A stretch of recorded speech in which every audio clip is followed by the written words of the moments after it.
আমরা সেই supreme court দেখলাম মুর্শিদাবাদ কাণ্ডে এবার ৩৫৫ ধারা জারি করা থেকে বিরত হলেন, একেবারে ধমক দিলেন আইনজীবীকে। এখানেও তো সুপ্রিম কোর্টে আরো একবার বঙ্গ বিজেপি ঝাড় খেলেন বা একটা ধাক্কা। দেশের সর্বোচ্চ শীর্ষ আদালতকে কটাক্ষ বিজেপির সাংসদ নিশিকান্ত দুবে, বলছেন সুপ্রিম কোর্ট নাকি নিজে দায়িত্ব নিয়ে ধর্মীয় উস্কানি দিচ্ছে। এই ধর্মীয় উস্কানির পিছনে নাকি যার হাত সব থেকে বেশি সে হচ্ছে সিজিআই। কি বলছেন? দেখুন, আসলে সুপ্রিম কোর্টের সঙ্গে বিজেপির একটা নতুন করে শত্রুতা শুরু হয়েছে। কারণ সুপ্রিম কোর্টের একাধিক নির্দেশ বিজেপির যে রাজনৈতিক স্বার্থ বা তাদের যে কর্মকাণ্ড সেগুলোকে ক্ষতিগ্রস্ত করছে। আমাদের মনে রাখতে হবে যে বর্তমান যে সিজিআই সঞ্জীব খান্নার বেঞ্চ, তারা যে শুধুমাত্র ওয়াকফ নিয়ে সরকারকে কড়া কথা শুনিয়েছে এবং সরকারকে তাদের তরফে হলফনামা বা এফিডেভিট দাখিল করার জন্য 5 মে পর্যন্ত সময় দিয়েছে তাই নয়, সুপ্রিম কোর্ট তামিলনাড়ুর রাজ্যপাল টিএন রবিকে যেভাবে ভৎসনা করেছে এবং যেভাবে বলেছে যে বিল আটকে রাখা চলবে না, তা অবশ্যই বিজেপির জন্য চিন্তার বিষয়। কারণ এই একই কৌশল তো শুধু তামিলনাড়ুর রাজ্যপাল না, কেরলের রাজ্যপাল নেন, পশ্চিমবঙ্গের রাজ্যপাল সিভি আনন্দ বসু রাজনীতিতে বেশি সময় দেন, প্রশাসনিক কাজে সময় দেন। এটা বিজেপির জন্য অস্বস্তিকর, কারণ বিজেপি রাজ্যপালদের দিয়ে যে ধরনের কাজ করাতে চায় সেটা বিজেপি আর করাতে কতটা পারবে, বিশেষ করে সুপ্রিম কোর্টের ওই রকম ল্যান্ডমার্ক জাজমেন্টের পরে, যেখানে তামিলনাড়ুর মুখ্যমন্ত্রী ডিএম স্ট্যালিন আর রাজ্যপালের অনুমোদনের জন্য অপেক্ষা না করে সরাসরি 10টি বিলকে আইনে পরিণত করে দিয়েছেন। সেই একই ব্যাপার যদি বিভিন্ন বিরোধী শাসিত রাজ্যগুলি শুরু করে তাহলে বিজেপির জন্য চিন্তা। এটা যেমন একটা বিষয়, আর একটা জিনিস মাথায় রাখতে হবে আমাদের, যে বিভিন্ন বিষয় সিজিআই সঞ্জীব খান্না সঙ্গে ঠিক যাকে বলে বিজেপির বনিবনা হচ্ছেন। ওয়াকফ নিয়ে তিনি যে প্রশ্নগুলো তুলেছেন সেগুলো তো বেসিক প্রশ্ন, অর্থাৎ এত তড়িঘড়ি কেন? যদি হিন্দুদের প্রতিষ্ঠানে কোনো মুসলমানকে না রাখা হয় তাহলে মুসলমানদের প্রতিষ্ঠানে হিন্দুকে কেন রাখা হবে? এই প্রশ্নগুলো যখন সঞ্জীব খান্না তুলছেন তখন কেন্দ্রের তৈরি করা ওয়াকফ আইনের যৌক্তিকতাই প্রশ্নচিহ্নে পড়ে যাচ্ছে। সেই জন্যই নিশিকান্ত দুবে হয়তো এত আক্রমণাত্মক। আমাদের মনে রাখতে হবে গোন্ডার সাংসদ, ঝাড়খণ্ডের গোন্ডার সাংসদ নিশিকান্ত দুবে হচ্ছে বিজেপির হিটম্যান। অর্থাৎ যে কোনো বিষয়ে যখন কোনো খারাপ জিনিস বলার থাকে তখন নিশিকান্ত দুবেকে সামনে ঠেলে দেওয়া হয়। যখন মহুয়া মৈত্রকে কোণঠাসা করার বা মহুয়া মৈত্রর সাংসদ পদ খারিজ করার কৌশল বিজেপি নিয়েছিল, তখন শুরুটা করেছিলেন নিশিকান্ত দুবে। তিনি প্রথম সংসদে দাঁড়িয়ে মহুয়া মৈত্রর বিরুদ্ধে অভিযোগ এনেছিলেন, তারপর প্রিভিলেজ কমিটি তৈরি হয়। এখানেই শেষ না, আমাদের মাথায় রাখতে হবে যে যখন প্রবীর পুরকায়স্থর যে কোম্পানি, যারা বিভিন্ন ধরনের নিউজ অর্গানাইজেশন চালাতো, তাদের বিরুদ্ধেও যখন অভিযোগ আনা হয় নিউ ইয়র্ক টাইমসের রিপোর্টকে উদ্ধৃত করে, তখনও সেটা পার্লামেন্টে দাঁড়িয়ে নিশিকান্ত দুবে করেছিলেন। যে কোনো রাজনৈতিক দলের এটা থাকে, আমি এটা বলবো না যে অন্য রাজনৈতিক দলগুলো নেই, সিপিএম এর তো আরো বেশি থাকতো। কেউ কেউ হয় হিটম্যান, যিনি খারাপ কথাটা প্রথম বলবেন, তারপরে গোটা দল সেটা নিয়ে হইচই করতে শুরু করবে, তারপর সেই অনুযায়ী পলিটিক্যাল মুভমেন্ট হবে, তারপর বিল আসবে, এগুলো হবে। আপনি দেখবেন যে এই নিশিকান্ত দুবেকে দিয়ে যে চেষ্টাটা শুরু হয়েছে, আমার ধারণা এটা বিজেপি বা আরএসএস এর একটা বড় গেম প্ল্যান। যে গেম প্ল্যান হচ্ছে যে সুপ্রিম কোর্টের যা অধিকার, সুপ্রিম কোর্ট যে এক্সিকিউটিভের উপর চেক অ্যান্ড ব্যালেন্সের কাজ করে, অর্থাৎ পার্লামেন্ট যা পাশ করলো সেটাকে সুপ্রিম কোর্ট খতিয়ে দেখে, সেটাকে সুপ্রিম কোর্ট খারিজ করতে পারে, সেটাকে মান্যতা দিতে পারে, সেটাকে আসলে বিজেপি চ্যালেঞ্জ করবার চেষ্টা করছে এবং সেটাই সুকৌশলে এভাবে শুরু হলো। আমরা সেই সুপ্রিম কোর্ট দেখলাম মুর্শিদাবাদ কাণ্ডে এবার ৩৫৫ ধারা জারি করা থেকে বিরত হলেন, একেবারে ধমক দিলেন আইনজীবীকে। এখানেও তো সুপ্রিম কোর্টে আরো একবার বঙ্গ বিজেপি ঝাড় খেলেন বা একটা ধাক্কা বলতে পারে। আর্টিকেল 355 এবং আর্টিকেল 356 ইজ ভেরি ক্রুশিয়াল। ভারতবর্ষের সংবিধানের সবচেয়ে গুরুত্বপূর্ণ দুটি ধারা।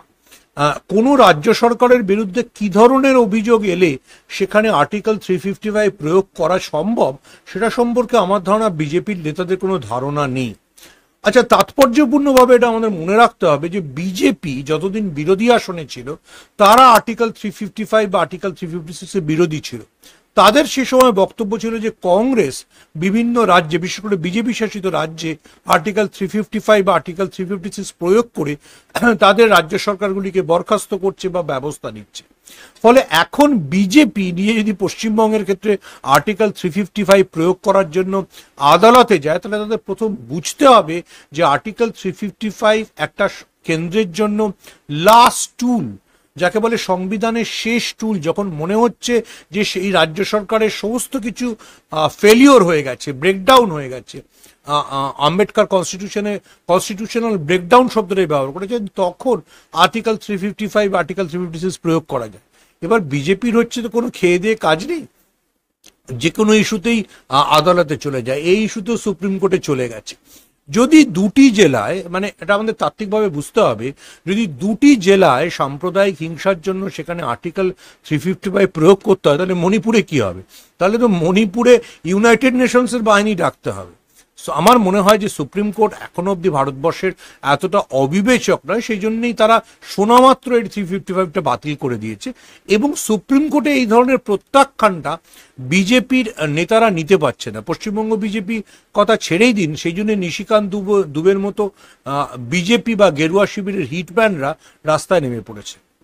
প্রসঙ্গ যখন মুর্শিদাবাদ, বর্তমানে আমরা দেখতে পেলাম মুর্শিদাবাদ খানিকটা ঠান্ডা হলেও যে যে পরিবার সম্প্রীতির কথা বলছে সেই পরিবারের বাড়িতে এবার বিজেপি এবং আরএসএস গিয়ে দাঙ্গা বাঁধানোর আরো একবার চেষ্টা করছে, কি বলবেন? দেখুন, বিজেপি বা আরএসএস সাধারণত দাঙ্গার রাজনীতির উপরই বেঁচে থাকে।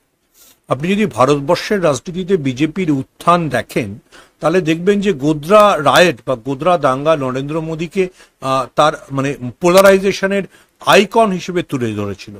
মুজফফরনগরে দাঙ্গা না হলে মুজফফরনগরে যে পোলারাইজেশন বিজেপি তৈরি করতে পেরেছিল এবং যার সুবাদে 2014 লোকসভা নির্বাচনে উত্তরপ্রদেশে 80টা আসনের মধ্যে 75টা বিজেপি এবং তার সহযোগী দলগুলো পেয়েছিল, তা পেতে পারে না।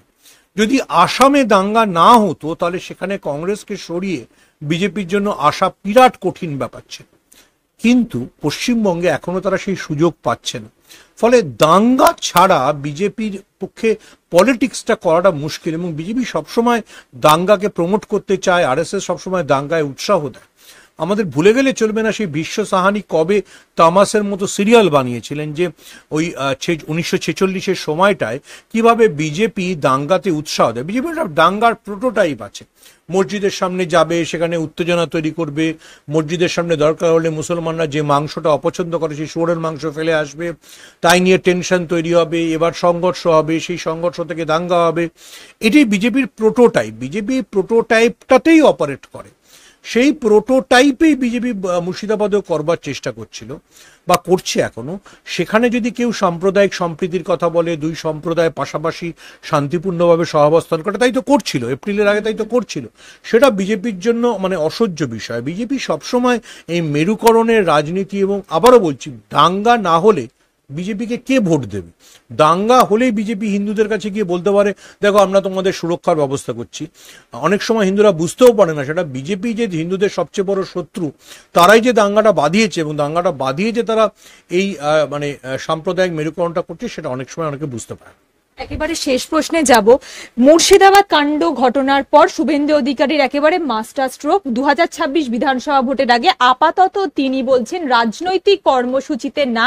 বিরোধী দলনেতা শুভেন্দু অধিকারী, কি মনে হচ্ছে, ভয় পাওয়ার জন্য, ভয় পেয়ে কি খানিকটা পিছিয়ে আসতে চাইছেন? নিজেকে এবার জাতির সেবক হিসাবে তিনি বলছেন যে মুর্শিদাবাদের মানুষের কাছে তিনি সেবক হিসাবে রূপান্তরিত হবেন, তাদের স্বার্থে কাজ করবেন, কি? দেখুন, আমার নিজের ধারণা, মানে আমি শিওর নই, শুভেন্দু অধিকারীর অবশ্যই মুখ্যমন্ত্রী হওয়ার যেমন স্বপ্ন আছে, তেমনি আমার ধারণা ওনার একটু অভিনয় করারও শখ আছে। সন্দেশখালির সময় উনি খুব ভালো চিত্রনাট্য লিখেছিলেন। সেই চিত্রনাট্য নিশ্চয়ই বম্বের কারো হাতে পৌঁছলে তারা একটা ভালো ওয়েব সিরিজ বানাতো, কিন্তু সেটা ব্যর্থ হয়ে গেছিল যখন গঙ্গাধর এর বক্তব্য সামনে চলে এসেছিল। সবাই বুঝতে পেরেছিল শুভেন্দু অধিকারী কিভাবে পশ্চিমবঙ্গে সাম্প্রদায়িক উত্তেজনা তৈরির চেষ্টা করছেন। মুর্শিদাবাদের পর আবার মনে হয় উনি একটা নতুন করে কোনো চিত্রনাট্য লিখতে চাইছেন, যেখানে সাম্প্রদায়িক দাঙ্গা হাঙ্গামা আছে, যেখানে উনি একটা মাসিহা হিসেবে আবির্ভূত হবেন। আমি জানি না, ওনার যদি এত অভিনয় করার ইচ্ছে থাকতো, তাহলে উনি যখন তৃণমূলে ছিলেন উনি দেবের সাথে কথা বলতে পারতেন, ওনার ক্যাবিনেটে বন্ধু ব্রাত্য বসুর সাথে কথা বলতে পারতেন।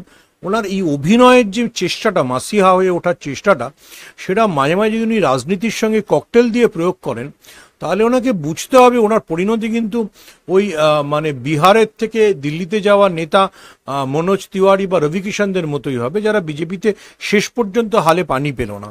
এটা যতক্ষণ উনি বুঝতে পারবেন ততক্ষণ উনি এই ধরনের বিভিন্ন ধরনের প্রচেষ্টা চালিয়ে যাবেন। আবারও আমি বলছি, শুভেন্দু অধিকারী মুখ্যমন্ত্রী হওয়ার জন্য লালায়িত, এটা আমরা জানি, সেজন্য উনি দরকার হলে আসাদুদ্দিন ওয়াইসির কাছেও চলে যেতে পারেন।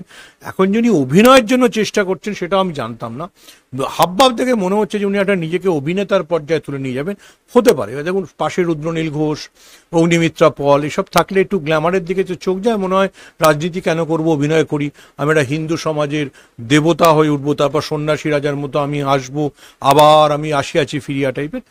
ভারতবর্ষের রাজনীতি বা পশ্চিমবঙ্গের রাজনীতি অতটা সহজ না।